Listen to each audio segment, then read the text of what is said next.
Elon Musk was born in South Africa. At 12 years old, he sold his first piece of commercial software he programmed. Years later, he went on to make his fortune during the internet boom, making just under $200 million with PayPal and just over $20 million with Zip2. Now, 39 years later, Elon is building rocket ships and making electric cars as the CEO of SpaceX and Tesla Motors.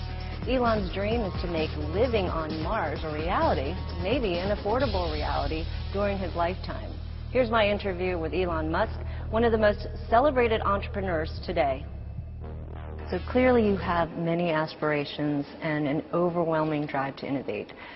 Take us back to when you were young. What were you like? What did you do? And how was motivation and drive sort of manifested and cultivated? So I definitely was very driven as a kid and very willful. One of the things that I remember most from my childhood is I was, I think, 6 or something, maybe around that age. I was just learning to read, basically, and I was grounded one afternoon and prevented from going to play with my cousins who lived on the other side of town. And I disagreed with this, so I escaped from my nanny and walked across town. At 6? Yeah. Okay. And I could barely read the road signs. So, I mean, irrespective, this was obviously a very foolish thing to do because something terrible could have happened to me. I could have been kidnapped or run over or something like that. Right.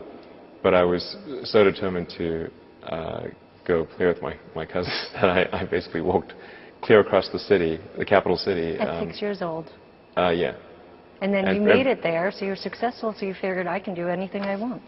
I wouldn't say it's quite like that. Until you got grounded. I did. My mom got really freaked out because she saw me, just as I was getting to my cousin's house, she saw me walking along the sidewalk and flipped out because she didn't know how I got there. And then I saw her and I ran and climbed up a tree, and I wouldn't come down until they promised they wouldn't punish me and that I could play with my cousins. And so they never punished you? I didn't get punished, actually, but they didn't let me play with my cousins either. Well, that's good. Yeah. So your parents were influential in some ways. They took care of you, even though they let you, find your way across town by yourself. But how did they influence you? Did they make you read? Did they encourage, education? Did they make you go to science camp? Did they make you build things?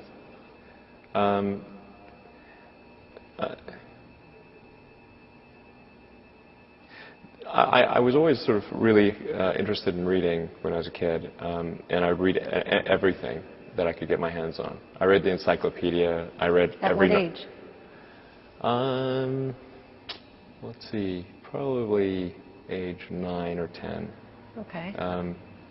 You were starting to read it? Well, and not that I actually wanted to read the encyclopedia, but I ran out of things to read, so in desperation I read the encyclopedia. You just really wanted to learn. So yeah. At an early stage you had that, and you had that inner drive yourself. Yeah. So, well, I just sort of I got bored easily, and so unless I was doing something like reading or playing a video game or watching TV, and we had like terrible TV in South Africa. It was really bad TV. So there was only at best, I liked watching TV, right. but there wasn't that much of it. So. But boredom leads to great things. Boredom, yeah. So boredom led to a lot of reading. So now, fast forward, Tesla started in 2003.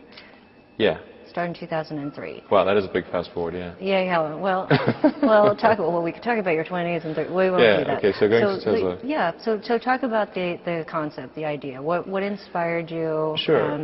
Who was around you to help make this an idea, a reality? Yeah. Actually, if I can go back a little bit to that, a little bit further and say the origins of why electric vehicles. Well, when I was in college, I thought about what are the things that are most going to affect the future of humanity, and the 3 things I came up with were the internet, transitioning to a sustainable energy economy, and that means both production and consumption of energy in a sustainable way, and the third was space exploration.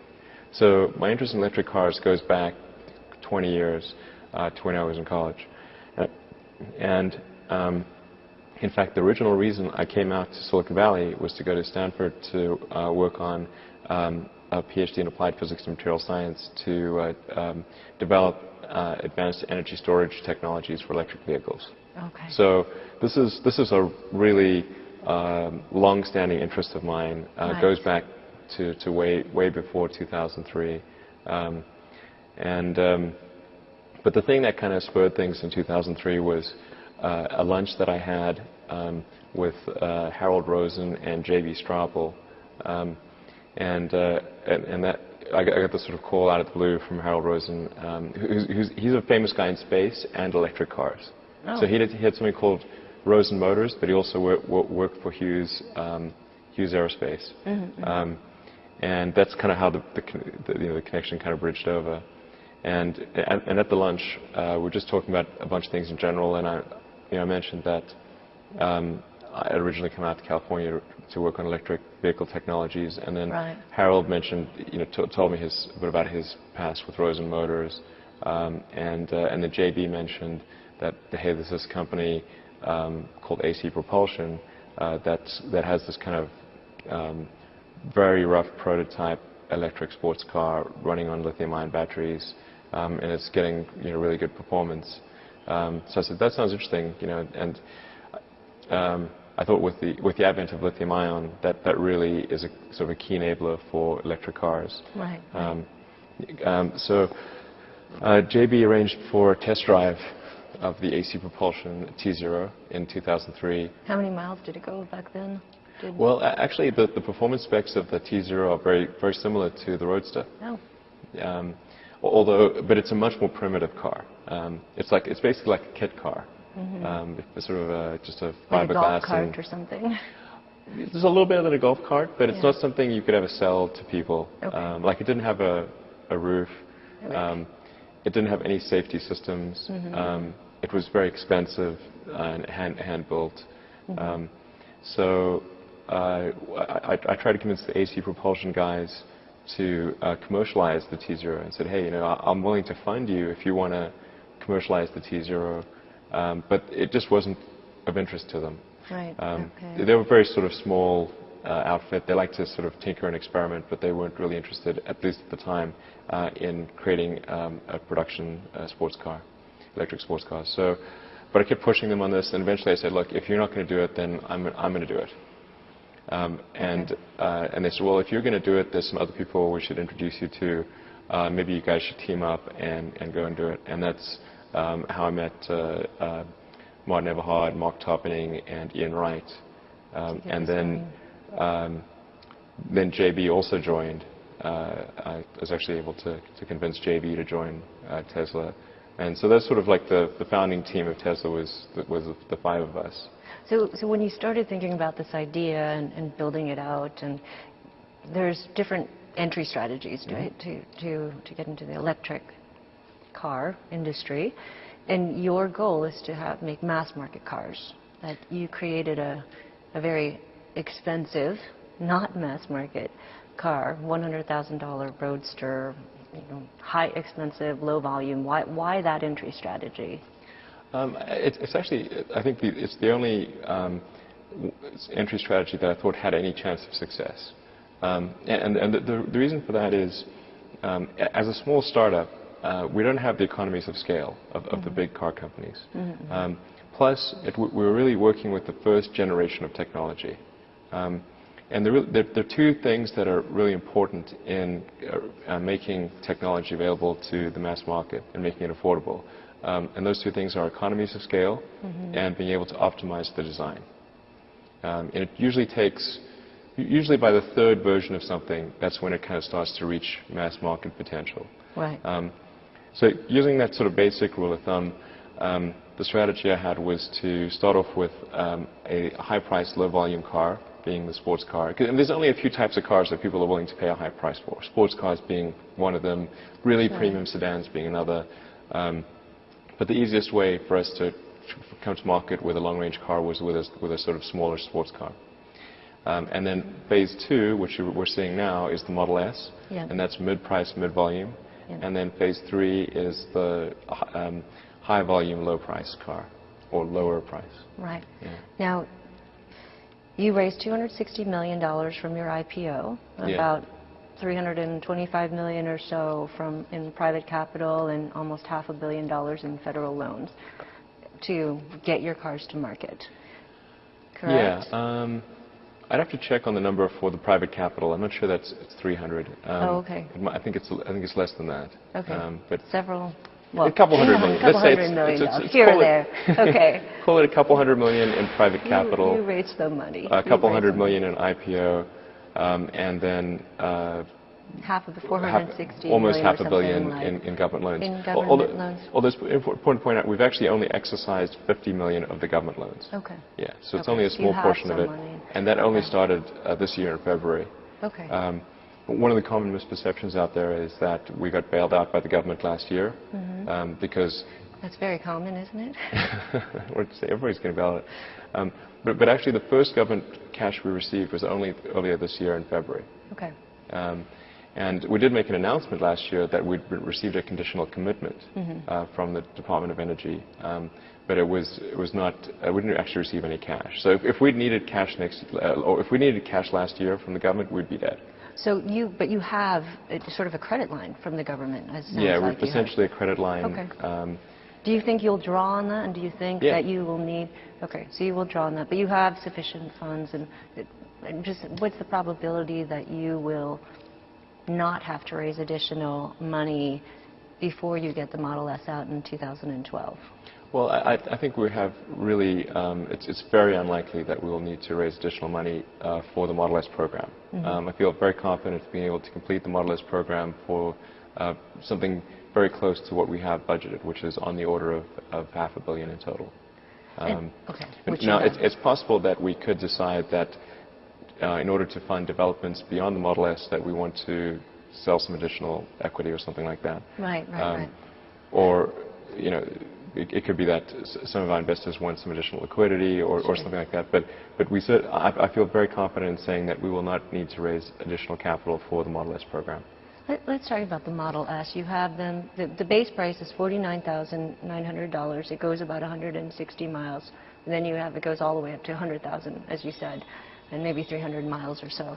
But in the next year, actually in the next 6 months, you're going to have a number of hybrid cars, the GM car Volt, Chevrolet Volt, and Volt, Nissan. yeah, right. Different markets, yes. I mean, 33,000, 41,000, but the car, your Model S, is $49,000. You know, that's sort of similar markets. I mean, if you... I wouldn't say they're similar markets. Really? Yeah. Well then, okay. Because you could, well, wouldn't you want to get somebody in the market for a $41,000 car to upgrade and buy a $49,000 car? Well, I think the best way to think of the Model S is that it's comparable to, say, a BMW 5 or 7 Series or an Audi A6, A8. Yeah.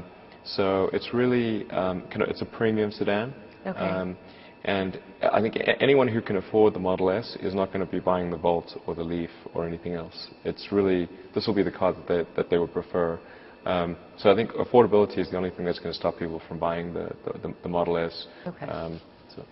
So you know, Tesla benefited from the zero-emission vehicle program. Yeah. You made about $8 million in that. So to what extent did that factor into the decision to make pure play electric cars versus hybrid cars? It didn't factor into it at all. Really, $8 million isn't a lot of money. No, it's obviously it's desirable. I think it's a good thing, but it wasn't something that drove our decision. I mean, we really wanted to make zero-emission vehicles, and the ZEV credit thing is helpful in us succeeding in doing that. I mean, we could succeed, I think, without the ZEV credits, but the ZEV credits definitely help. You wouldn't have done it if you would have done it if the credits weren't there. Correct. But nonetheless, we're still grateful for the credits, and they're certainly helpful. I'm sure.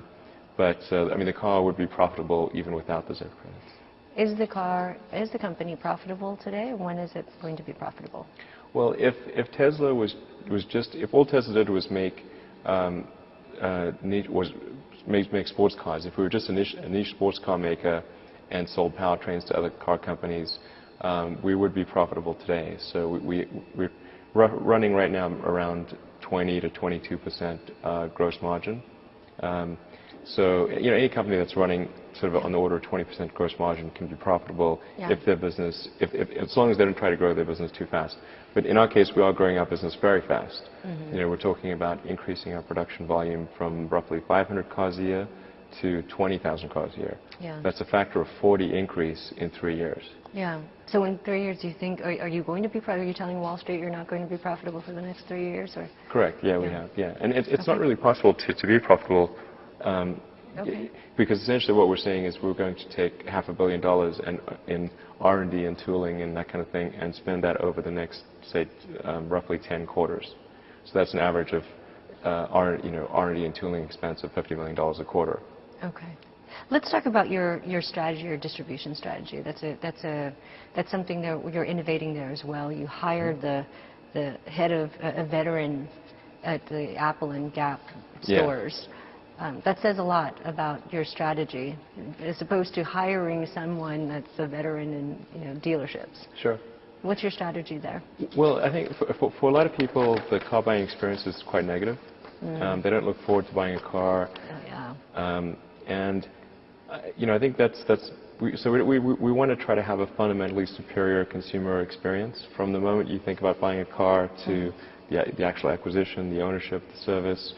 We're really trying to achieve something that is substantially superior to what people have experienced in the past.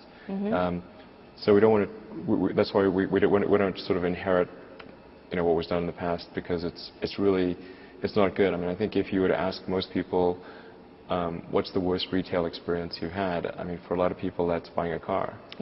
So not something you want to emulate. No, that's a on the other side of the spectrum, innovation. you have I think Apple is arguably the best on the retail front, where people are really drawn to an Apple store. Gap is also excellent in that regard, and so that's better to emulate their approach than to try to copy the old way of doing business. So at Vader, we have many entrepreneurs watching this program, and they're always interested in how someone fundraises. And you raised money for a car, and you've never had any experience building a car. You had the passion. So was it difficult to raise the money for Tesla, or is it because you already put $100 million into SpaceX and had enough money? Did that make it easier to bring new investors into your venture? Well, I think I had the advantage initially of having the capital from PayPal, and so I was able to do all of the initial funding myself. For Tesla? Okay. Almost all. I shouldn't say all, but like 90% of it.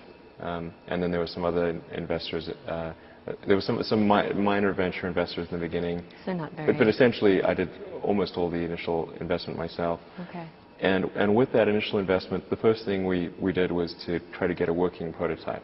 How much was that? Did you put in for the working prototype, an initial investment? I think it took us. Well, I did most of the Series A and Series B. I think I put in probably about 15 million or something like that. Now, Toyota just put in 50 million into your company, and Daimler also invested $57 million. What are these big car makers learning from Tesla? Well, the relationship in the case of Daimler is that we provide them with battery packs and chargers for their smart car and their electric A-Class, and also for some of the vehicles in their Freightliner truck division. So that's we're essentially a powertrain supplier to them, and then Daimler also allows us to access some of their supply chain for parts in the Model S. So some of the components of the Model S will be from the Mercedes supply chain, which is obviously a great supply chain. And then Daimler also wanted to own a portion of Tesla, and so they invested $57 million. But it's worth noting that they didn't sell any shares at the IPO. So they actually had a threefold return of their stock, and if so, they could have sold a portion of their stock, recovered all of their cash, and still had a 2x return available. But they haven't sold any shares. And then Toyota, it's a similar sort of relationship. They are we're going to be providing the powertrain for the electric RAV4. Okay. That's due out in 2012. And we also purchased the Numi plant, which was 50% owned by Toyota. Congratulations.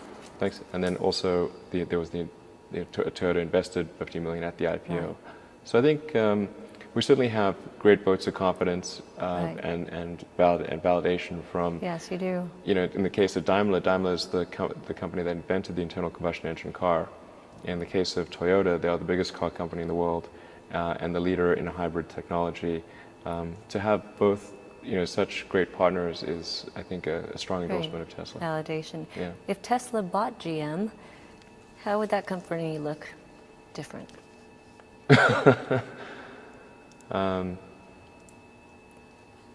Well, I think you mean what changes would we institute? If would I institute? How would GM look differently? You know, it's always tough. You know, for a company that's been around for a century, like as in the case of GM, there's just so much tradition and kind of entrenched ways of thinking and operating. I think it's very difficult to sort of change GM. But I don't know. I'm trying to think of this. I think we'd probably try to shift the focus to saying how do we make the best possible products. Mm-hmm. And I think you really want to promote people with a strong engineering background and product design background to the senior ranks in the company. Okay. You know, the path to the CEO's office should not go through the CFO's office. Right. Not if you're a product company. Like maybe if you're a financial services company, but not if you're a product company. Yeah, definitely. So you're running two companies now, Tesla and SpaceX. I mean, very few entrepreneurs can take a company from an idea to the growth stage. Right. And even fewer can take it from the growth stage to an IPO exit. You've done that, and you're running a company, another company, and these are two major game-changing companies. What kind of characteristics does an entrepreneur need or have to be someone like you, to do what you're doing? Well, I think certainly you need to be very driven and have a high pain threshold. Willing to run away from home at 6. Yeah, I mean, it's really hard starting a company. I mean, Mm-hmm. you have to basically be prepared to work constantly, you know, from when you wake up to when you go to sleep. You have to be willing to deal with a lot of difficult problems and thorny problems. You have to be willing to deal with an enormous amount of stress. And you just got to push yourself super, super hard. Okay. I wouldn't recommend it for most people. At what point do you say, you know, this is enough, you walk away from one or the other, and which one would it be first? Oh, I mean, obviously, It's like twins. You can't right. I they're mean, like that's your sort of like kids. saying if you have kids, which one would you walk away from first? I think that you just couldn't do it. You walk away from either of them. Well, I just brought up children, so I have 3 children, so I'm always curious as to how other parents raise their children. With 5 kids, you have 5 kids on top of everything else you do. What are the lessons you share with them, and how do you encourage them? Maybe you don't want to encourage them to be like you, but how do you encourage them to be curious, to be bold?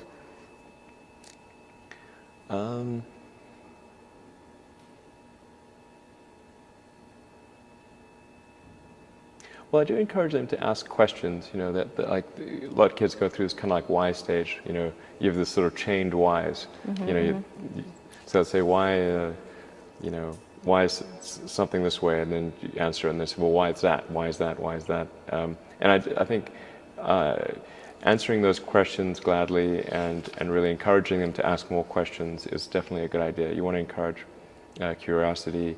You want to encourage tenacity. And you know, just sort of yeah, just kind of reward them with praise when they demonstrate kind of good traits.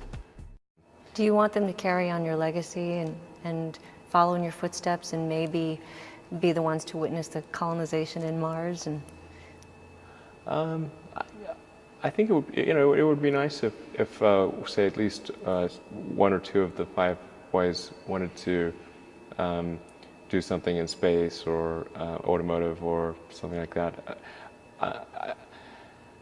You'll let them choose. Yeah, definitely let them choose. Let's talk about space. And I'm sort of, I am of the school of thought of like Gates and Buffett, which is to, I think it's, you don't want to, you want to, I think, leave most of your wealth to sort of charity, I think, and rather than try to create a legacy empire. Though it's really tough to I mean, the odds of like one's child being the right person to take over a SpaceX or a Tesla, it's pretty, I think the odds are not that high. It's possible, but the odds are not that high. Let's just talk about SpaceX really quickly. You're now winning contracts to shuttle stuff. Right, to replace the space shuttle. Yeah, so congratulations on that. So is SpaceX essentially a trucking freight company in space, which is like a good FedEx commercial. For space. You're FedEx for space, but it's a commercial endeavor, or is it a pioneering company, next frontier company, which most, probably it will not return you anything for that type of ambitious. Well, I should point out that SpaceX has been profitable for the past 3 years by a small margin. Hopefully we'll be profitable this year as well. But is it a bigger, so is it a frontier company or is it a commercial company? Is it both? Well, I think it's kind of both. Okay. We're really pushing the boundaries. I think we've got the most advanced rocket in the world with our Falcon 9. NASA has chosen to outsource the cargo transport function of the space shuttle to SpaceX, primarily to SpaceX. And with the announcement this year from President Obama, they're actually going to outsource astronaut transport also to the commercial sector, which is, I think, likely to be primarily SpaceX. So, that's certainly pushing the envelope, and but we would like to go beyond that and ultimately help transport people and cargo to Mars and be part of extending life beyond Earth. Those are, I think, are great things. Now, if you ask me, like, what's the business model for that, I'm not entirely sure. But you think that's going to happen in 20 years? I am hopeful that the first people go to Mars in less than 20 years.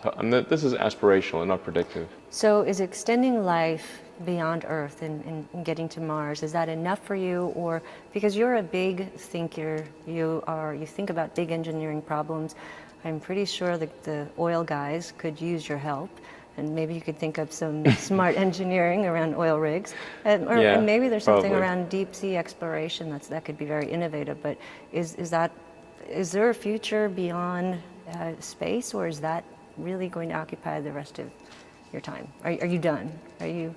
Obviously that's a big endeavor. You're not done, but that's. Yeah, I mean, I think both with Tesla and SpaceX, and also with Solar City. There's just a huge amount of, there's a long way to go. And, particularly if you consider that the goal for SpaceX is to help make life multiplanetary, that is just a, huge endeavor, and we have an enormous distance to travel, literally. Yes. So, will you be living next to Richard Branson in your neighborhood? Maybe. Yeah. All right, last question. 3 pieces of advice to entrepreneurs. What are your 3 pieces? I'm an entrepreneur, so you can share them with me. Okay. How would you advise me? Well, first of all, I really need to give some thought to, like, how can I provide advice that would be most helpful? And I'm not sure I've given enough thought to that to give you the best possible answer. But I think certainly being focused on something that you're confident will have high value to someone else, and just being really rigorous in making that assessment. Because people tend to, a natural human tendency is wishful thinking. So a challenge for entrepreneurs is to say, well, what's the difference between really believing in your ideals and sticking to them versus pursuing some unrealistic dream that doesn't actually have merit? And that is a really difficult thing to tell. Can you tell the difference between those two things? Right. You know? So you need to be sort of very rigorous in your self-analysis. I think certainly extremely tenacious, and then just work like hell. I mean, you just have to put in, 80 to 100-hour weeks every week. Gosh. And That's then a lot of work. all those things improve the odds of success. Okay. I mean, if other people are putting in 40-hour work weeks and you're putting in 100-hour work weeks, then even if you're doing the same thing, you know that in 1 year you will achieve what they achieve. You will achieve in 4 months what it takes them a year to achieve. Okay. I like your work ethic. So, all right. Thanks, Elon.